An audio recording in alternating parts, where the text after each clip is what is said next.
So guys, we're back with another This Week in Destiny breakdown video. In this one, they mainly talk about Into the Light and a recap of the developer livestream that they did this week. They also remind you of the Final Shape developer livestream, also going live on April 9th, and just give us a little bit of a breakdown on what to expect with all things Into the Light and some updates coming along with it.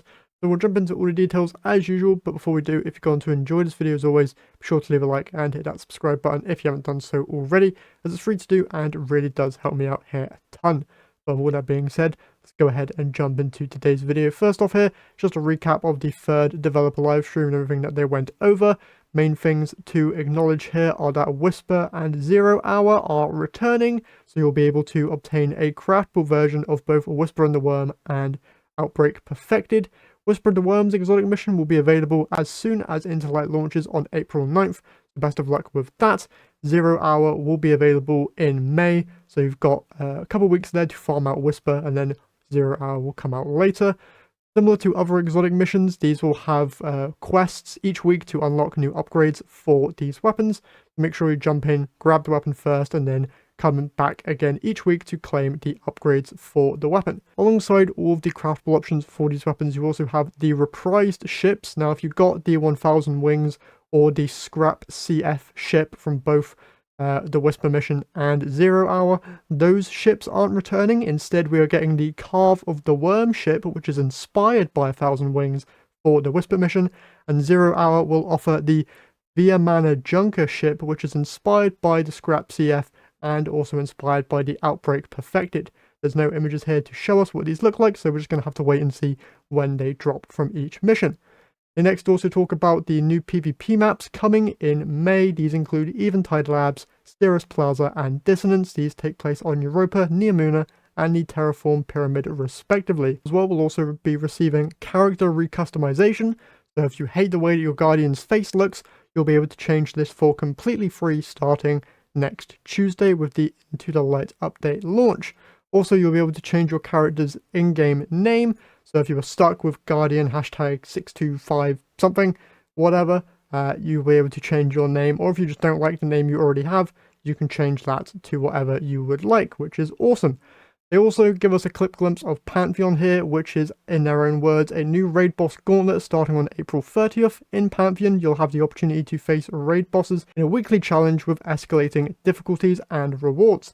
This is a chance to rally your clan or use Fireteam Finder to take on this challenge. We'll have more details as we get closer to the release. So they don't talk anything more about this, but it does seem really interesting, and like they said, we'll learn more closer to the release on April 30th. They also talk about New Light experience and how they're changing that, but they go more in depth on that later in the TWID. And then finally, they talk about the Final Shape dev stream, which is going live 30 minutes before reset on April 9th. So you can watch this Final Shape dev preview and then go straight into the Light update, which is awesome. You can watch this on their YouTube, Twitch, TikTok, all different languages there. And through Twitch, you can earn all of these emblems, this new Tigress Fatty emblem, probably saying that wrong. This you get for watching 15 minutes of the Final Shape dev live stream, and then obviously these two emblems you've been able to earn through watching the Into the Light dev streams, but you can also earn progress towards these in the Final Shape dev live stream as well. Next up here, we have a huge note from the PvP Strike team, mainly going over competitive changes. It's a lot to go through, so I'm basically just going to be recommending that you pause the video and read through it, or go to the description and find the link to this TWID if you are interested in it, because it's a lot of words, or probably not a lot of all that much important changes. So if you really care, you can read all of that stuff, but we are going to instead skip to the Destiny 2 Into the Light Weapons Balance patch, which has a lot more interesting stuff in it. This is going to go over some PvP and PvE weapon changes. First, starting off with breach-loaded grenade launchers, which is getting its impact damage increased by 40%, which is very interesting there. You've also got lightweight bows. They are increasing lightweight bow damage by 6%. Le Monarch and Wishender are not affected by this change. Precision auto rifles are getting their damage reduced by 5%. Precision hand cannons are getting increased damage by 6%, and adaptive hand cannons are getting increased body shot damage by 1% and increased critical hit damage by 4%. Pulse rifles of the rapid frame variety are getting an increased body shot damage of 3.5% and increased critical damage by 1%. Lightweight frame pulses increase body shot by 6 and crit by 3, And then adaptive, increased body shot by 5 and increased crit by 2. Scout rifles, rapid fire frame, increasing base damage by 2%, and precision shotguns, they are correcting a rounding issue that was causing precision shotguns to require 1 extra pellet to kill max resilience guardians, which is awesome. Next up here, they talk about exotic weapons. First here we have Whisper of the Worm. They're increasing the total ammunitions for this weapon from 18 to 24. Same thing for 1000 voices, increasing total ammunitions from 7 to 11, which is awesome. Quicksilver Storm seems to be getting a slight nerf here, where they are increasing the shots required to trigger rockets by 50% and reducing grenade area of effect damage versus combatants by 37.5%. Last word, they're getting an increased damage by 6%, and Forerunner is getting an increase in base damage by also 6%. Next up here, they talk about perks. First up, we have Master of Arms here on the Recluse. They are reducing the damage bonus from 20% to 15%. Luna's Howl, Magnificent Howl trait, they're reworking how this perk actually works. So now it states that the number of precision final blows before reloading affects the total rounds granted with increased range and damage. Precision final blows while Magnificent Howl is active extend the effect for additional rounds, and then the micro missile trait, which is found on the mountaintop, has been completely redesigned. So they have redesigned this perk to be a weapon intrinsic and rebuilt it to do less direct damage versus players, whilst giving it a dramatically more self-physics impulse. Basically, if you shoot the floor with this weapon, you'll be launched into the air, similar to how I believe Danger Close works on rocket launchers, which is quite cool there. Retuned its PvE damage to be competitive with other breech-loaded grenade launchers, as well as granted it a slightly increased reload speed. And then for other perks, permeability, they fixed an issue where this perk was causing the Slammer Sword to get stuck with a strand damage type. Moving on to Crucible only changes here, they're reducing the flinch taken by all primary weapons by 15%. Sunshot is getting an increase in precision damage by 11%, and Wish Ender's exit damage was dealing too much damage, so they're reducing it by 5%. They're also reducing the cost of strand fragments heading into this update, so they used to cost 200, but they'll now only cost 100 strand meditations. So if you're missing out on any strand fragments, now's a good time to go and pick those up. And next here we move on to the Into the Light changes. So starting in Destiny 2 Into the Light, after completing the second New Light mission, Shohan will ask you to sync with his ship in the Cosmodrome, providing you an option to leave the New Light tutorial early and head straight to the tower.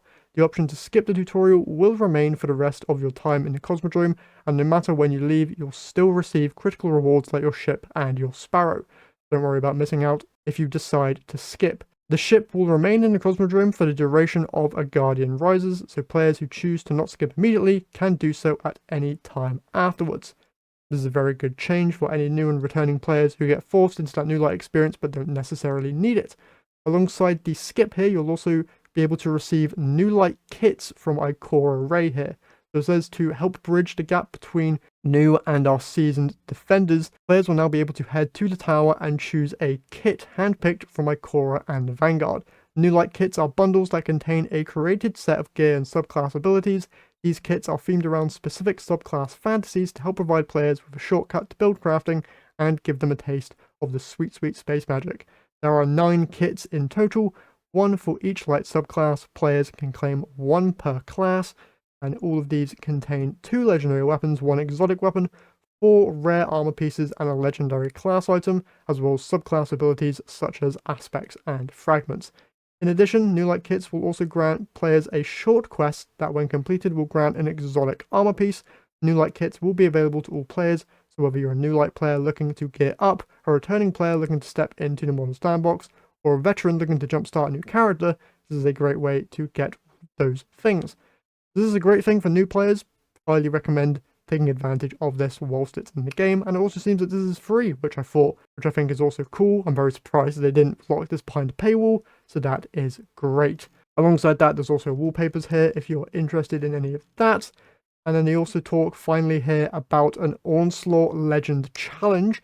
So if you are brave enough to go into the Legend difficulty of Onslaugh as soon as it goes live and are able to complete all 50 waves, you'll be able to receive a real-life 7-inch mini replica helmet for everyone in your fire team, which is awesome.